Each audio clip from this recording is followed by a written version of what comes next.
নমস্কার বন্ধুরা, শ্বশুর বোমা রান্নাঘর অ্যান্ড ব্লগ চ্যানেলে সকলকে স্বাগত। আজ শেয়ার করব দুর্দান্ত স্বাদের ডিমের রেসিপি, যেটা দিয়ে নাকি ভাত, রুটি, লুচি, পরোটা সমস্ত কিছু একদম জমে যাবে। তাহলে কি করে তৈরি করব সেটাই দেখে নেওয়া যাক। প্রথমেই নিয়েছি এইখানে 6টা ডিম, আর ডিমগুলোকে আগের থেকে ভালো করে জল দিয়ে ধুয়ে নিয়েছি। এরপরে এগুলোকে ভালো করে সিদ্ধ করে নেব। ডিম সিদ্ধ করে নেওয়ার সময় সামান্য লবণ দিয়ে সিদ্ধ করে নিলে পরে তাহলে খোসা ছাড়ানোর সময় খুব ভালো মতন খোসাগুলো ডিমের থেকে খুলে চলে আসে। এইখানে ডিমের খোসাগুলো ছাড়িয়ে নিয়েছি। এবার চাকু দিয়ে একটা ডিম নিয়ে তার গায়ে অল্প অল্প করে সম্পূর্ণ গাটা চিরে দেব দুই দিকেই। প্রত্যেকটা ডিমের এইভাবে গাটা যদি চাকু দিয়ে একটু চিরে দেওয়া যায় তাহলে মশলাটা ভেতরে যায়, এতে ডিমের টেস্টটা কিন্তু দ্বিগুণ বেড়ে যায়। এইভাবে সব ডিমগুলো আমি কেটে নিয়ে ফিরে আসছি। ডিমগুলোর গা সম্পূর্ণ চিড়ে নিয়েছি। এবার এর মধ্যে লবণ আর হলুদ মাখিয়ে নেব। লবণ হলুদ মাখিয়ে রেখে দেব। আর এদিকে গ্যাসের ওভেনে কড়াই বসিয়ে তাতে দিয়ে দিয়েছি সর্ষের তেল, একদম অল্প পরিমাণ। তেলের মধ্যে ফোড়ন দিয়েছি হাফ চা চামচ সাদা জিরে। ফোড়নটা বেশ ভালো মতন ভাজা হলে এর মধ্যে দিয়ে দেব কেটে নেওয়া পেঁয়াজ। পেঁয়াজগুলো কিন্তু একটু বড় বড় সাইজ করে কেটেছি। এখানে 6টা ডিমের জন্য আমি বড় সাইজের 2টো পেঁয়াজ ব্যবহার করেছি। দেব আদা, ছোট ছোট টুকরো করে দিয়েছি। দেব গোটা রসুন। এইখানে একটা বড় সাইজের রসুন গোটার থেকে হাফটা আমি খোসা ছাড়িয়ে দিয়েছি। দেব গোটা কাঁচা পাকা লঙ্কা ঝালের জন্য। এবার সবগুলোকে তেলের মধ্যে ভালো করে ভেজে নেব। দেব কালারের জন্য হলুদ গুঁড়ো।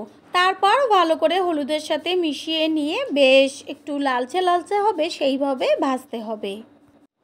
সবগুলো কিন্তু বেশ লালচে করে ভেজে নেওয়া হয়ে গেছে। এবার এটাকে তুলে নেব কড়াই থেকে।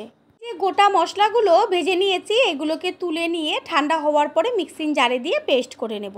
আর এই দিকে ওই কড়াইয়ের মধ্যেই দিয়ে দিয়েছি সর্ষের তেল। এবার হলুদ আর লবণ দিয়ে মাখানো ডিমগুলোকে গরম তেলে বেশ লাল লাল করে ভেজে নেব। পুরনো বন্ধুদের সব সময় আমাদের পাশে এইভাবে ভালোবেসে সাপোর্ট করার জন্য অনেক অনেক ভালোবাসা। ডিমগুলোকে এপিট ওপিট করে একদম লাল লাল করে ভেজে নিতে হবে। ডিমগুলো ভেজে নেওয়া হয়ে গেছে। এবার তেল ছেঁকে ডিমগুলোকে তুলে নেব। আর ওই বেঁচে থাকা তেলের মধ্যে দিয়ে দেব বড় চামচের হাফ চা চামচ সাদা জিরে, দেব শুকনো লঙ্কা, তেজপাতা, আর দেব গোটা গরম মশলা। ফোড়নটাকে বেশ ভালো করে ভেজে নেব। ফোড়নের থেকে সুন্দর একটা গন্ধ বেরোচ্ছে। এই সময় এর মধ্যে ব্যবহার করব যে গোটা মশলাগুলো ভেজে পেস্ট করে নিয়েছিলাম, সেই মশলার পেস্ট। এই পেস্টের মধ্যে আছে পেঁয়াজ, আদা, রসুন আর ঝালের জন্য কাঁচা লঙ্কা। আর কিন্তু কোনো রকম মশলা আমি এখানে ব্যবহার করিনি। মশলার যে প্লেটটা তাতে সামান্য জল দিয়ে ভালো করে মশলার মধ্যে জলটা দিয়ে এবার কষিয়ে নেব। দেব স্বাদের জন্য পরিমাণ অনুযায়ী লবণ আর কালারের জন্য হলুদ গুঁড়ো। লবণ আর হলুদ ভালো করে মশলার সাথে মিশিয়ে নেব।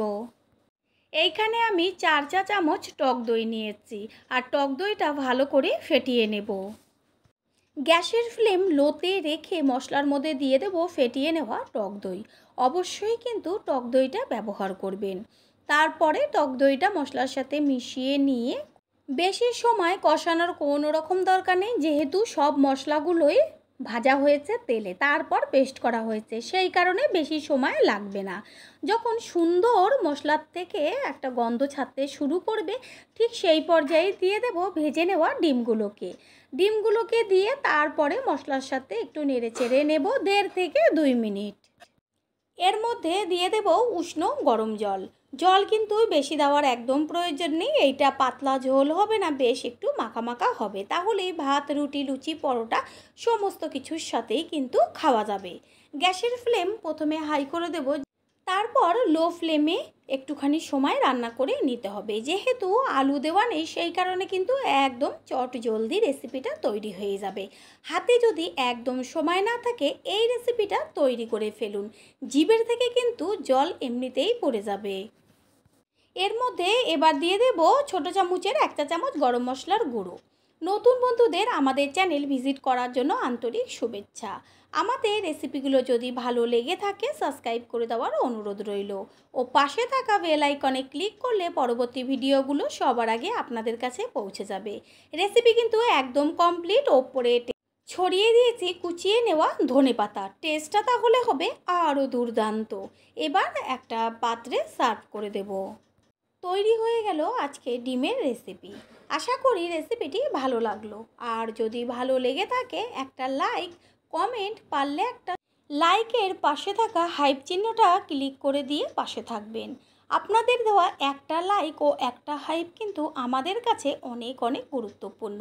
তাই প্লিজ কেউ একটা লাইক ও একটা হাইপ করতে একদমই ভুলবেন না।